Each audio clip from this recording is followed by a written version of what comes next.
Our speaker today for this session is Dr. Cable Green, who is Director of Open Education with Creative Commons.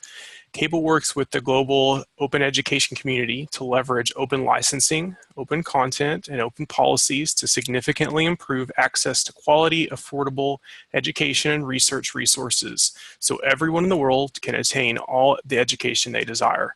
His career is dedicated to increasing access to educational opportunities for everyone around the world.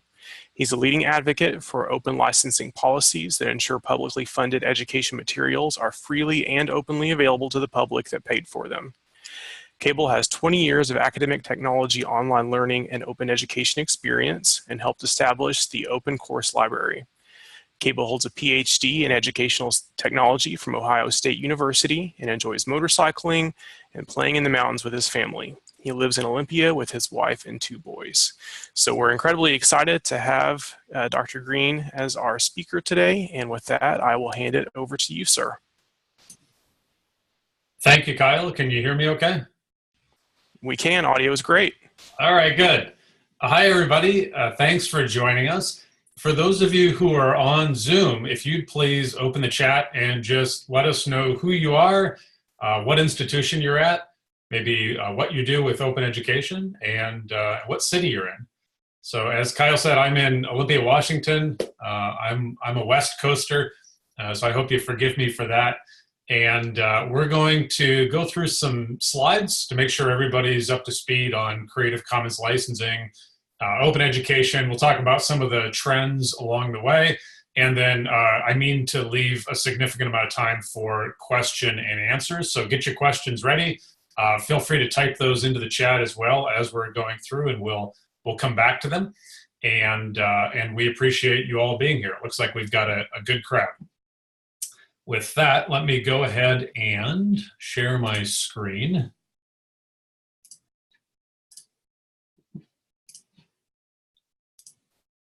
All right, and Kyle, could you just let me know, is that coming through okay? Can you see my slides? It is. We are seeing the slideshow. All right, great. So this is who I am. If you want to follow what I'm working on or what others are working on, a good place to do that is on Twitter. That's my handle, @cgreen. And follow me. I'll follow you back, and we can stay in touch that way. Of course, all of these slides are under a Creative Commons Attribution license. If you don't know what that means, you certainly will by the end of this. And I do want to note that this particular presentation is a remix of a presentation I recently did with David Wiley in Maryland. So I want to give due credit to David, as many of these slides were his. Okay. So before we get into open education or open education resources or nuances of Creative Commons licensing, I always like to start with, why are we even having this conversation? What is it that caused all of us to want to be in this field in the first place? And by this field, I mean education. So I don't know about you, but I'm in education because I believe that the way to having the life that people want to have in terms of being able to contribute to society, being able to get the job that you want, provide for your family, being able to contribute back to the commons in your community, to do all of those things, a prerequisite is having some level of education. And in the world that we live in today, the more education that you have, you tend to have more options, more flexibility, and overall a better life. And we'll circle back to what the United Nations has to say about this topic a little bit later.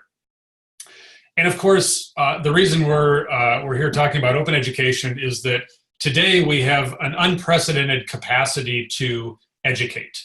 We can reach people more in ways we haven't been able to because of the internet, because of international travel, because of different supply chains to move knowledge around the world in ways that humans have never been able to do before.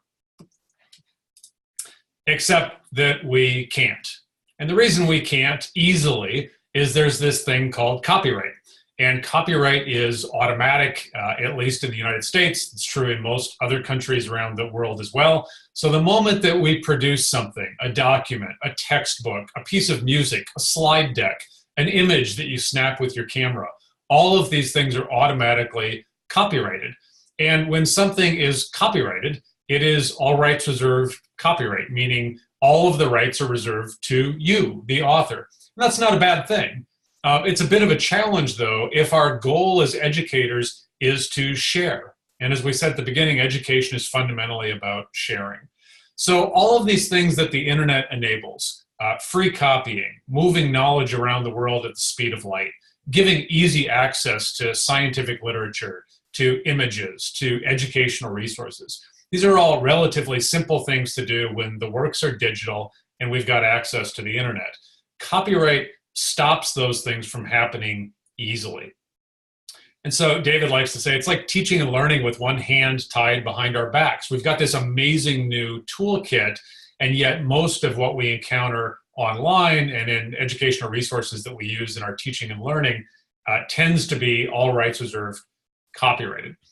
So a lot of times people say, well, isn't that okay? If I've got free access to something, isn't that good enough? And if it's free, isn't that open? Or isn't that what open educational resources are all about? So there's this question out there that open is the same as free, or are we sure?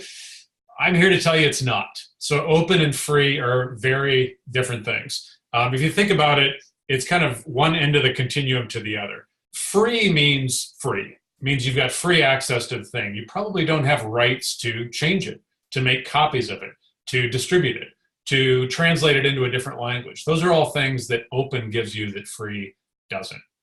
So most of the content on the web is already free. But the problem is, of course, is that because you don't have the rights to it, because you can't make a copy of it, it could disappear tomorrow, or it could go behind a paywall and become a paid service or paid content. And because it's all rights reserved copyright, you can't legally alter those works to meet your needs or your students' needs. So open is not the same as free, and open is certainly not precarious access or rigid access to a work. When we say open, what we mean is that you've got permissions to the work, and specifically you've got these permissions. So you've got the legal rights to retain, reuse, revise, remix, and redistribute. So these are Wiley's 5 R's, he calls them. So let's go over them one at a time. Retain is, I get to keep a copy. Nobody can take that copy away from me. I've got it forever. Reuse, I'm going to take somebody else's work and reuse it just as it is, not make any changes to it. Revise is, I want to change that thing. I want to modify it somehow. Remix is, I'm going to take a little bit of this open educational resource and a little bit of this one, and I'm going to mix them together and create a completely new work. And redistribute, I want to take that thing that I've revised or remixed, and I want to share it forward with other educators, other students around the world. So this is where I work. I work at Creative Commons. And when we talk about the permissions and what makes the 5 R's possible, usually you're talking about Creative Commons licenses. So we are a nonprofit organization. We build the open copyright licenses that the world uses to share content, to share images, open educational resources, open access research to scientific literature. Anything that can be copyrighted, you can put a CC license on it and share it. We were founded way back in 2001. We work globally, and we have teams, we call them chapters, country chapters, in 89 countries around the world. So what is this weird Creative Commons thing? Why does it exist? Well, it exists because there's kind of two ends of the permissions continuum. On the right end here, you've got all rights reserved copyright, where as the public, you have very limited permissions to those works. Now, in some countries, like the United States, we have something called fair use rights, where we can actually use somebody's copyrighted work without their permission, under certain circumstances, in certain parts, for a certain amount of time, for particular uses. You have to read fair use so that you know you're within the bounds. But we've got some rights. They're fairly limited. In Canada, they call those fair dealing rights. On the other end of the continuum, you've got the public domain. So if something is under copyright, so for example, I scribbled down, what did I write down here? That I need to renew my global entry pass so I can get back in the United States. This work is actually in a fixed, tangible expression. This is automatically protected under US copyright law. So I know this isn't very interesting, but it's actually copyrighted. And this work here does not go into the public domain until two things happen. First, I have to die. And then the second is that 70 years have to pass after my death before this work goes into the public domain. That's also true of any image I've taken. It's also true of any textbook I've written, any educational resource I've produced. And so if you think about that, those are pretty extreme, right? For public domain, I got to die and wait 70 years, or you all have to wait till I'm dead in 70 years. Or on the other end, all rights reserved copyright, where you've got very limited access under fair use. Or maybe I have to write you a license to give you particular access. So the challenge was there was nothing in between. The question was, how can copyright holders keep their copyright and share with the public under the terms and conditions that they choose? That's Creative Commons. So with Creative Commons licenses, it's really quite simple. First, you choose the conditions that you want on your license. So again, keep your copyright. You're not giving up your copyright. You're adding a license to your work. In the same way that J.K. Rowling has the copyright to the Harry Potter novels, she gave a license to Warner Brothers to create movies, right? That was a very particular license. Her license was a bilateral agreement. So it was between her and Warner Brothers. The rest of the public has no rights to these all rights reserved copyrighted novels, right? Now, what she could have done was put, and she wouldn't do this, of course, but what she could have done as the copyright holder is she could have said, I do want to share this with the public under certain terms. So these are the terms that you can choose from. First one is attribution. This one's not optional. All of the Creative Commons licenses require attribution. This means that other people have to give you credit when they use your work. Share alike means if they modify your work, the new work or the derivative work that they create must be shared under the same terms as the original. That's Wikipedia. Everything on Wikipedia is under an attribution share alike license.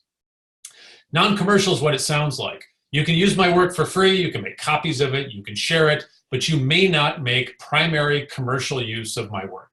What this boils down to is you can't take my work, stick it up on the web, and charge $20 for it. No derivatives means you can't change my work.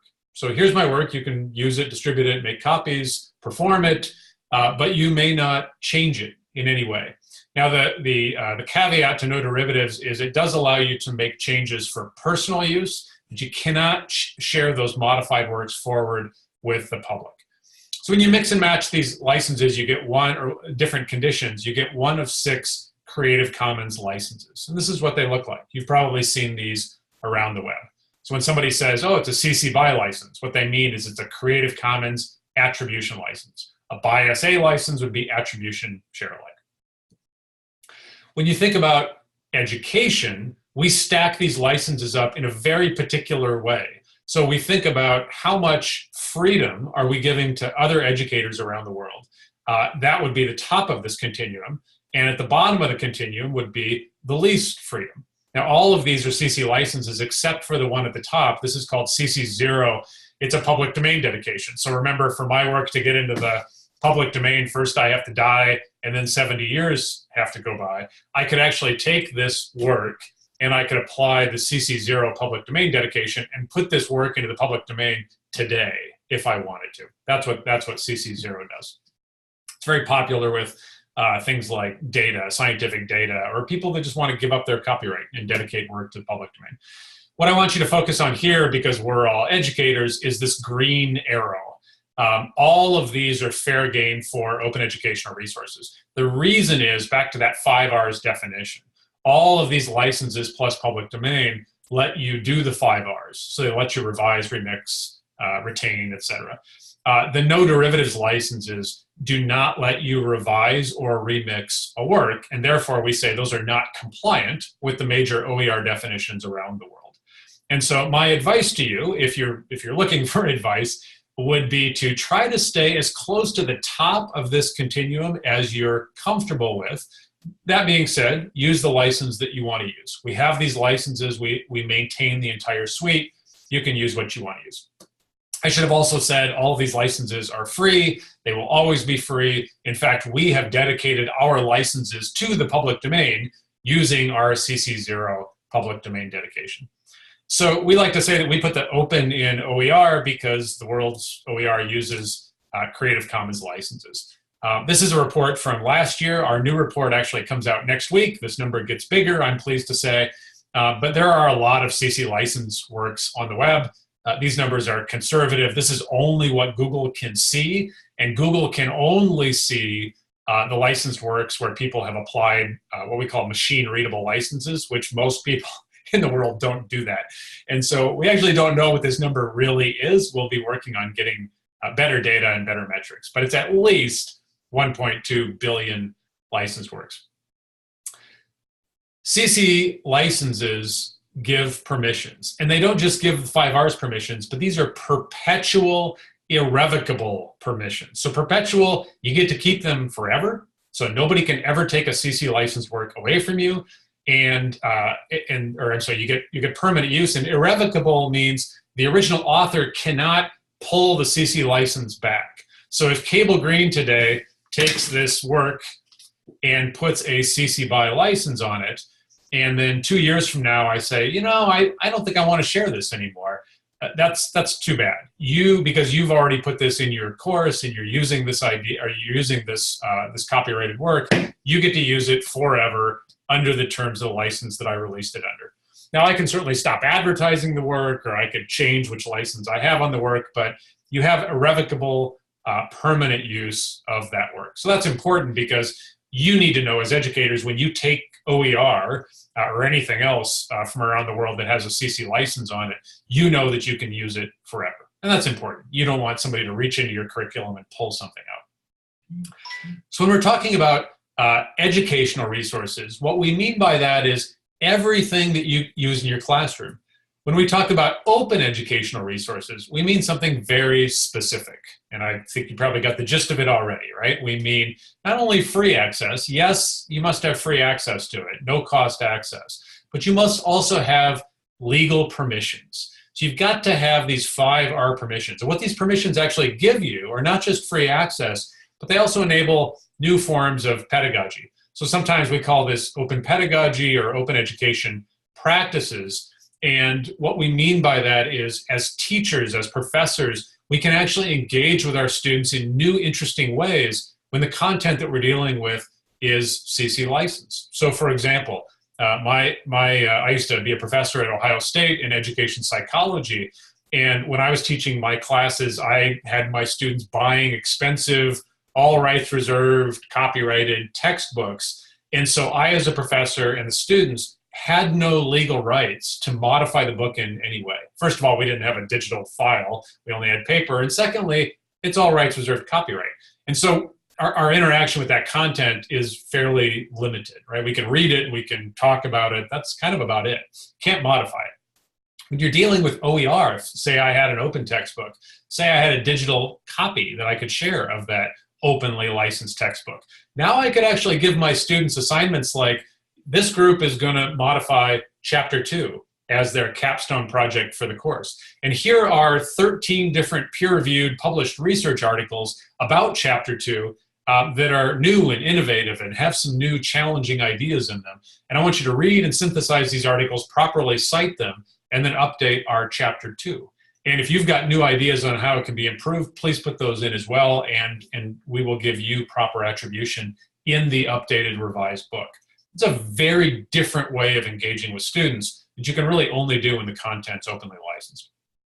So when we choose as faculty traditional, all rights reserved copyrighted materials, we're stuck in this dilemma. The internet enables free copying, distribution at near speeds of light. I can share it with everybody on the planet for the marginal cost of zero, but copyright stops us from doing those things. When we choose open educational resources, the legal permissions, those licenses permit us to make as many copies as we want. to keep a copy forever. There's no digital time bomb on our book that at the end of the semester, I lose access. So I don't know if you've seen this at your institutions in Oklahoma, but I'm seeing this all around the world as I talk to people, where the new publishers, for-profit publishers model is that they'll say, hey, we know that textbooks used to be really expensive. Good news, we cut the price in half, and here's access to your students. And they get a code, and they pay for access to that code, but oh, sorry, at the end of the semester, maybe at the end of the year, your access goes away. So you don't have perpetual access. You probably don't have the rights to modify it. What if some of your students maybe speak a different language? You don't have the legal rights to translate those works either. And so, kind of bring it full circle again. Why does this matter? This matters, and if you haven't seen the United Nations Sustainable Development Goals, just type that in your browser. UN Sustainable Development Goals, or SDGs, they're called. And what you'll see is the United Nations has laid out 16 sustainable development goals that are challenges that every country in the world is working on. And goal number 4 is education. It talks about how everybody on the planet deserves an inclusive and equitable access to quality education and lifelong learning opportunities.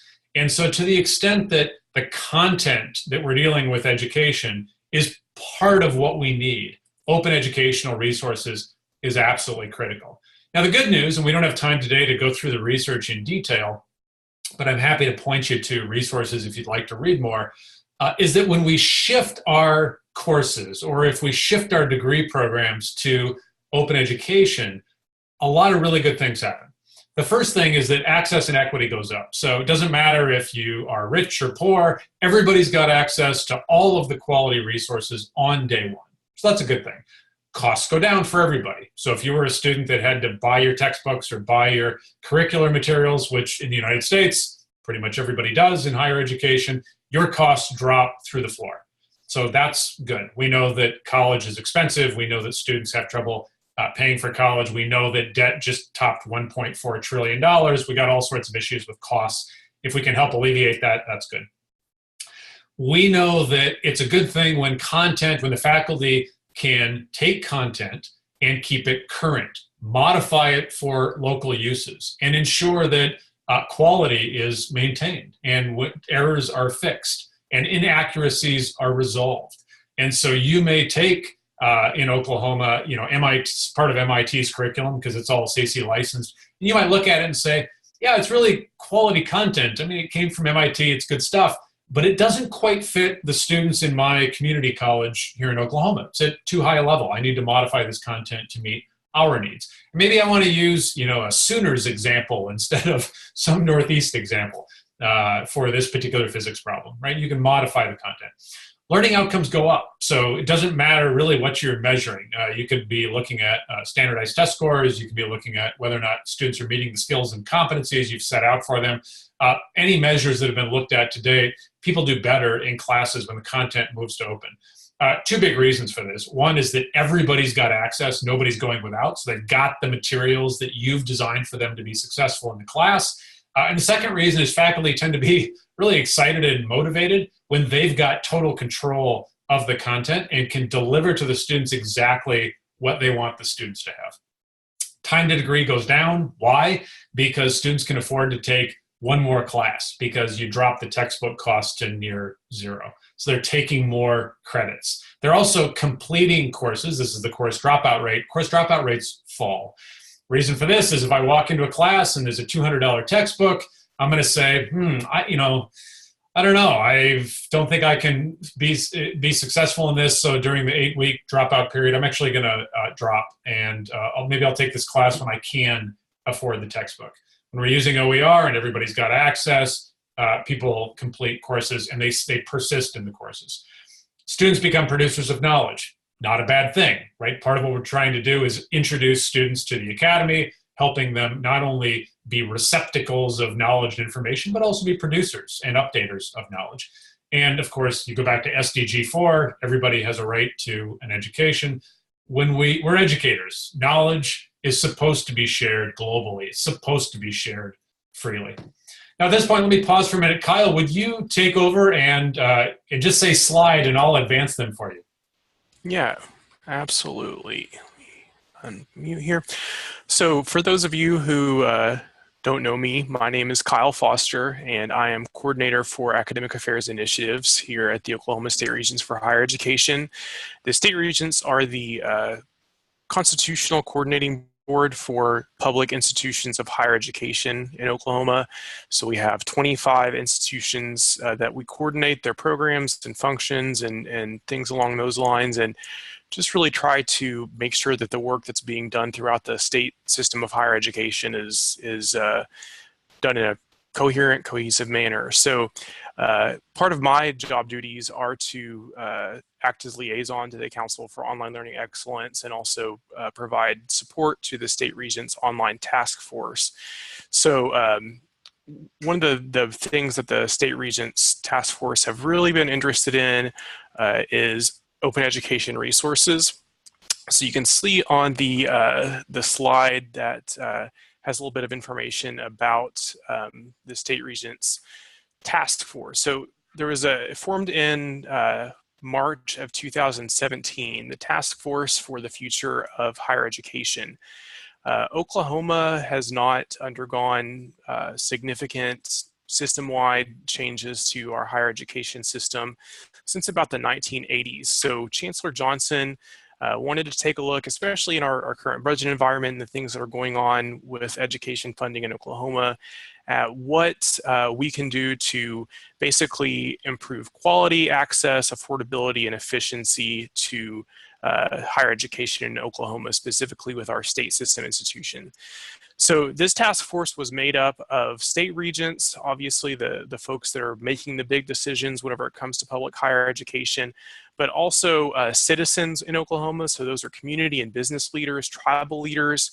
We had retired Supreme Court justice as part of the task force. So really a lot of statewide thought leaders were part of that task force, and then also several college and university presidents, as well as designees of Governor Fallin and the Speaker of the Oklahoma House and the President pro tem of the Oklahoma Senate.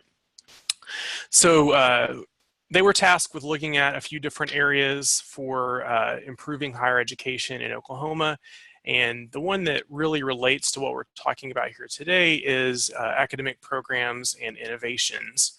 And let's see, I think it's lagging a little bit behind for me on the slides, possibly. Sorry, do you want the current OER initiatives in Oklahoma, that one? OER recommendations. Sorry, Oh. for some reason on my computer it's lagging behind. Okay, it's up. Go ahead. Okay, yeah, it must be Monday. The recommendation that came out of the subcommittee of the Task Force for the Future of Higher Education that had to do with OER was that the state regents should request funding from the legislature and private sources to devote resources to expand the effective use of OER to reduce textbook costs and improve student success. So the task force was really concerned with promoting efficiencies in higher education, and one of the main ways that they saw that we could improve efficiency and save students a lot of money was through promotion of OER in Oklahoma. So some things that are currently happening with OER in Oklahoma: the University of Oklahoma's libraries OER initiative. So that is where their library is basically incentivizing folks at OU to develop and use OER in their classrooms. And they've seen incredible success with that. If you go out to the OU Library's website, you can see where some more details about that program. And we've heard, from speakers that students have been saved just from that one university program thousands and thousands of dollars just over the course of the last few years on textbooks. And that's something that really speaks to the state regents and something that they absolutely want to be a bigger part of. Oklahoma State has a similar initiative. The WISE OSU Open Textbook Initiative offers faculty members a stipend of up to $5,000 to develop or adopt OER. And yes, we can post these links in the chat. I'll post those so everybody can have access to them. But this was made possible through funding through a private donor.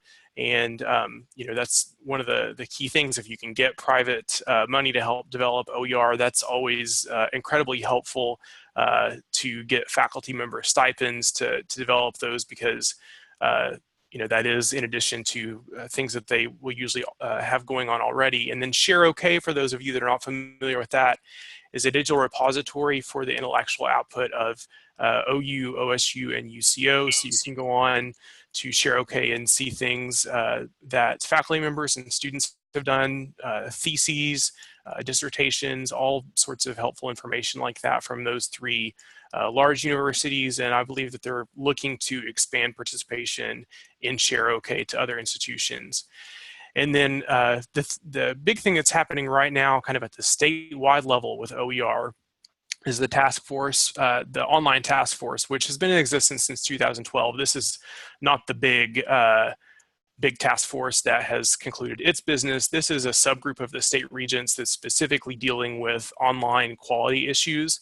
They're right now looking at various options for how OER can be expanded in Oklahoma, especially to smaller institutions where it seems like that lack of personnel and time sometimes is an obstacle to the development of open education resources. So our hope is that we can, through our office or possibly through an institution, coordinate statewide efforts to develop OER for, we understand that not every institution can afford a full-time librarian that is just helping with the development of OER, or even that you can pull off staff from other responsibilities just because of the financial burden of that. So we're really hoping, and right now I can't go into a lot of detail, but the online task force is considering at least a couple of different options for how we could, at the statewide level, help you all in the institutions with development of open education resources, because that is going to be a big priority for the state regents in the area of academic innovation. Excellent, thank you, Kyle. Sure. And I'm sure that'll generate a lot of questions for the Q&A. So just a few more slides, everybody, and then we're gonna wrap and go to question and answer.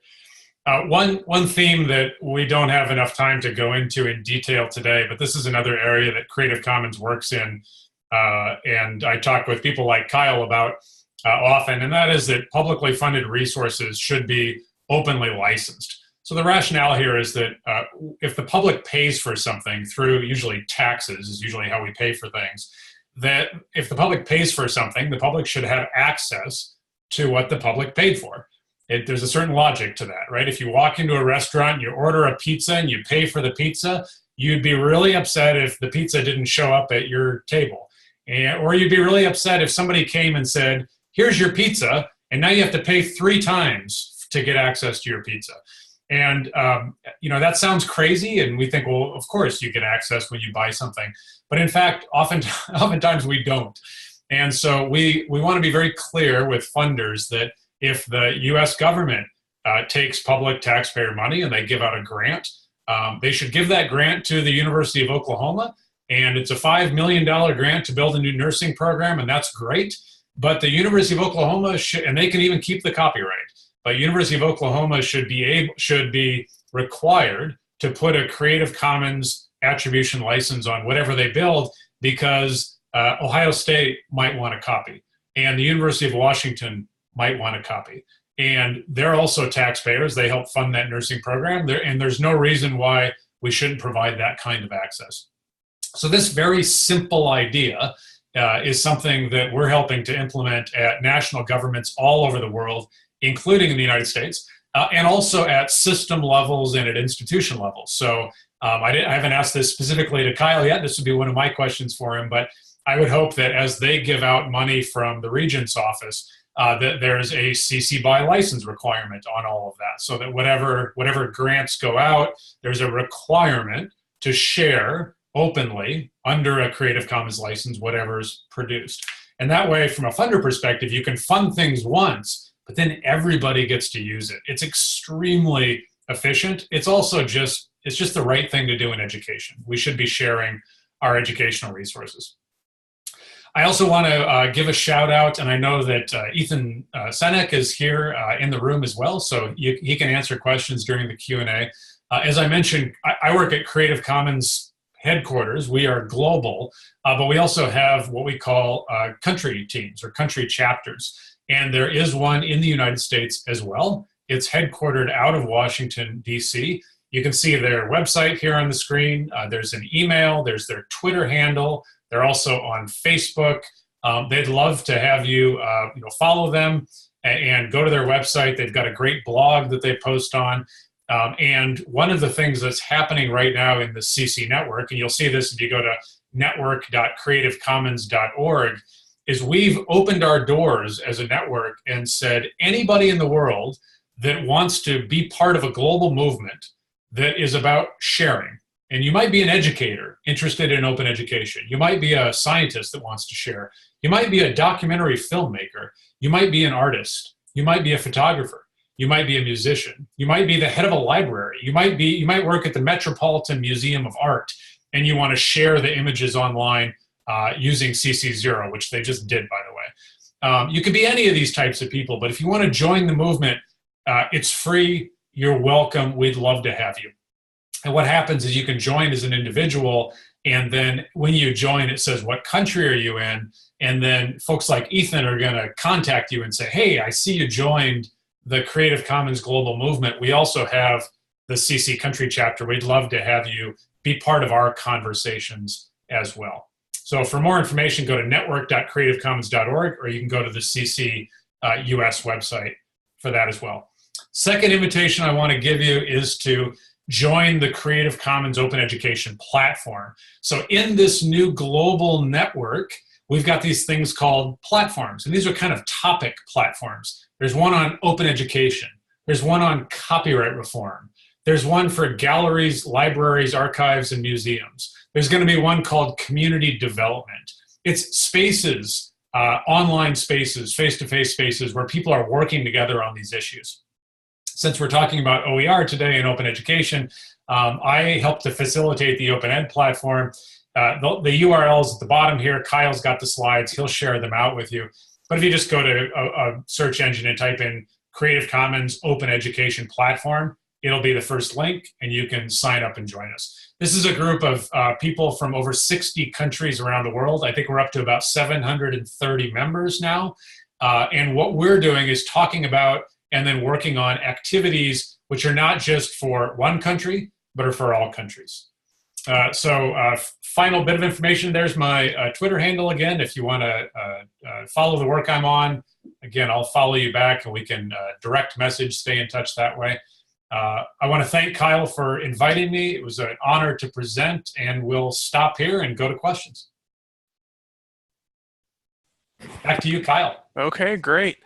Anyone with questions, please feel free to type those in the chat box, and I will read them aloud. And just to kind of talk a little bit more about Oklahoma, we are not yet at the policy formulation stage. We are more at the funding discussion stage for our statewide OER initiatives, but I think that my guess is that we would be in line with what most institutions are doing as far as allowing use of what's created, especially for people that are receiving stipends for that work. So the first question is always, how are we going to pay for it? And then, that will go to how do we actually do it after that. So Kyle, good news. You're at the perfect spot in your process to talk about this, but I wouldn't wait too much longer. So you and I should have an offline conversation, and I'll give you some stock text that you can introduce to your committee. If you want Creative Commons to come and talk with some others about why this is a good idea, we're happy to do that. But you want to, when you're getting the funding, make it really clear to everybody, to both the funders who are giving you the money and also to the grant recipients right up front. If you take this money, it's got this CC license requirement on it. That way there's no questions, no ambiguity. There's best practices for doing that, which we're more than happy to help you with. Okay, absolutely. Yeah, that is definitely something I would like to chat more about. It looks like our colleagues from Oklahoma Panhandle State University have asked, what keeps someone from attaching a CC BY license to material that is not theirs? Yeah, it's a good question, but you could also ask, what stops somebody from copyright infringement? And the answer is the law, right? So, and their conscience. So I could today technically share my, Star Wars movies, my DVDs. I know how to rip them. I know how to put those ripped versions on the web. Could I do it technically? Sure. Is it legal? No. and I'd have Disney lawyers all over me, faster than I could whistle Dixie. So, I don't do it for those reasons. I also do it because it's the wrong thing to do. So it's a similar answer to, what stops somebody from putting a CC license on somebody else's copyrighted work? It's illegal. Only the copyright holder can put an open license on their work. If I put a CC license on one of Kyle's works without Kyle's permission, it would be the same as me violating his all rights reserved copyright license. So one thing I failed to mention is that CC licenses are open copyright licenses. They actually sit on top of copyright. They respect copyright law. And because of that, they're backed by the full force of copyright. So if you violate a CC license, you're actually violating the copyright law in the country in which you're using that license. And so these are powerful things. These are not nice to haves. If you're a copyright holder and you put a CC license on your work, you're still protected by the full force of the law. Okay. Scott asks, at the national level, are there plans to create a K-12 OER alignment to Common Core that are comparable to paid licensing for instruction materials? Yeah, that's a great question, and there's a good story to tell here. Let me give you the URL. So the name of the project is Open Up Resources. Let's see here. Open Up Resources. There it is. So at least here's the link to the mathematics. So there was a group, when Common Core came out, states that are either Common Core states or even states that are not Common Core but have standards which are very similar to or aligned with Common Core, everybody realized that they were going to need updated curriculum for math and English language arts, and then increasingly the new science standards which have come online. And so that means that your old curriculum's essentially out of date and out of alignment, and so you're going to need new content. The early estimates for the United States K-12 public education system was that just for math and ELA, it was going to be approximately $8.5 billion. That's billion with a B. Those of us who work in open education fell out of our chairs and were like, holy cow, you're only talking about 24 courses, right? Grades K through 12 for 2 different subjects. It doesn't cost 8.5 billion. Yeah, it's in the millions, but it's not in the billions. Maybe it's in the tens of millions, or maybe it's the hundreds of millions, but it's not anywhere near $1 billion to build and maintain that content. And so conversations started. Long story short, a nonprofit spun up called Open Up Resources, and they're building math and ELA. Everything they build is under a CC BY license. So every school district in the country can download this content in editable file formats, use it at no cost. What these guys sell, their business model, if you will, is they sell professional development services to go in and teach schools and teachers and curriculum directors how to use this content, how to adopt it. Oftentimes schools run procurement processes, et cetera, and there's fees around that for publishers that want to get in. So there's different ways that they're earning money, and foundations are just giving them money because this is something that needs to be done. There are many other K-12 projects, CK-12, things like the Khan Academy. MIT has revamped its curriculum to be ready for high school. There's OER Commons, which works a lot in K-12 and has huge repositories of K-12 resources. So lots of really great projects around K-12. And what's interesting about K-12 is that they tend to make content or curriculum acquisition decisions at either the school or sometimes the district level. And so they can make a decision that affects a lot of students in a lot of classes. Whereas in higher education, mainly because of academic freedom, and this is something we need to fight to protect. I'm not suggesting otherwise, but in higher education, it tends to be a faculty by faculty decision about moving courses to OER. Sometimes departments are getting together and then making that decision to shift. Sometimes degree programs are getting together and making the decision to shift. But that tends to be more at an individual faculty level. K-12, and because of that dynamic, K-12 is moving much faster right now in adoption than higher ed is. Higher ed is further along toward OER, but we tend to move incrementally, whereas in K-12, they move like a school at a time or a district at a time.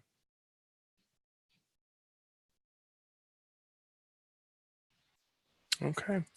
It looks like that is just about wrapped up on questions. If anybody has anything else, feel free to type that in.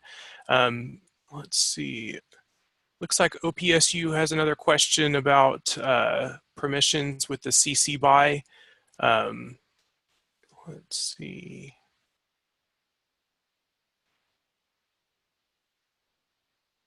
What keeps me from creating a document without CC BY and then later creating the same thing with the CC BY license under the ruse that I would later revoke that license by claiming that someone added the license against my wishes? Sounds like maybe somebody would be a little bit dishonest. They were thinking along those lines. Yeah, so let me answer this a couple ways. First of all, if there's a funder mandate, so for example, let's say Kyle puts together his grant program and there's a CC BY license requirement on the money, then you don't have a choice, right? If you take the money, you have to put a CC BY license on it. I'm going to work with Kyle, so he's got a process in place to actually check it. So when your grant's done and you submit your grant deliverables, Kyle's going to look for the CC BY license, right? And that's part of the final report.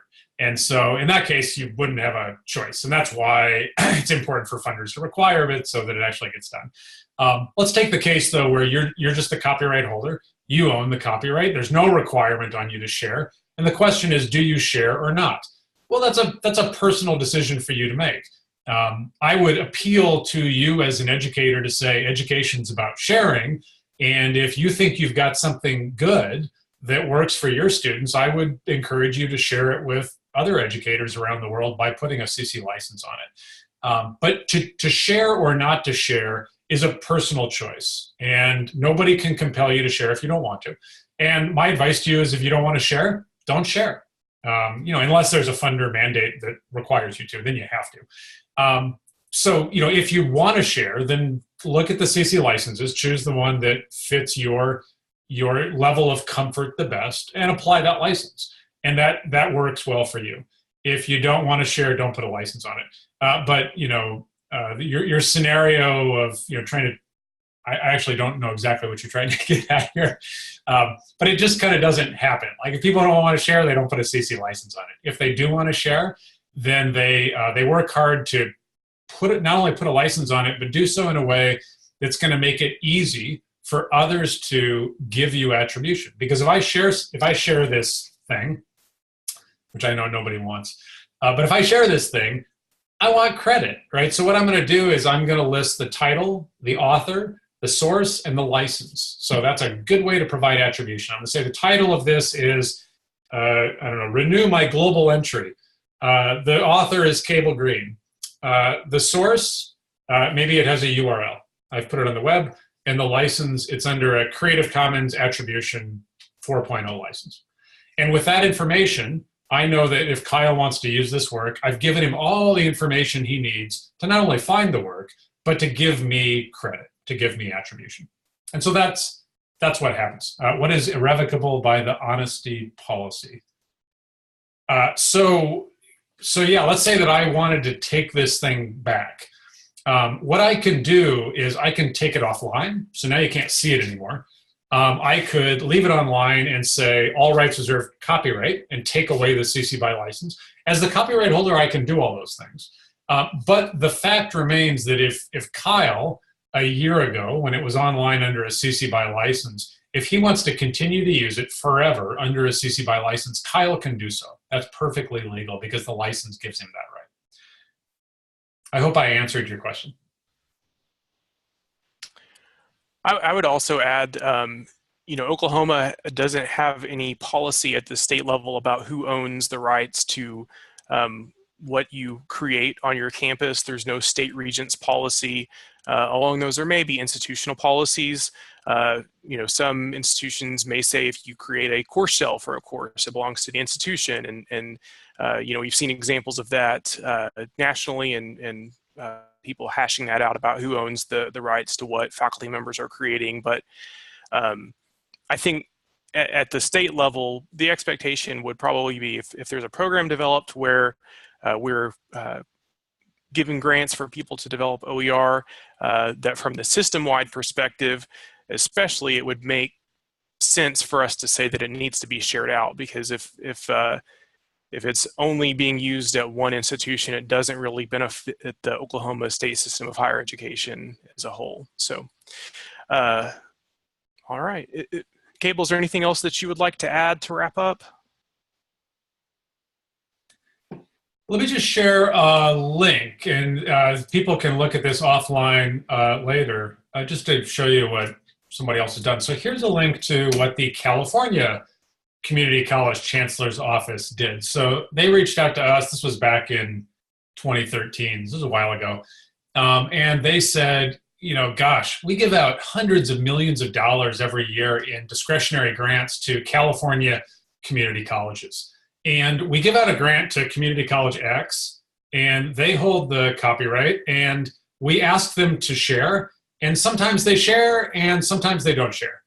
And we're the chancellor's office, and we're taking state public money. We kind of think we want to create a situation where we give a grant to Community College X in California, and yeah, they can own the copyright, but we want them to share with not just all the community colleges in California.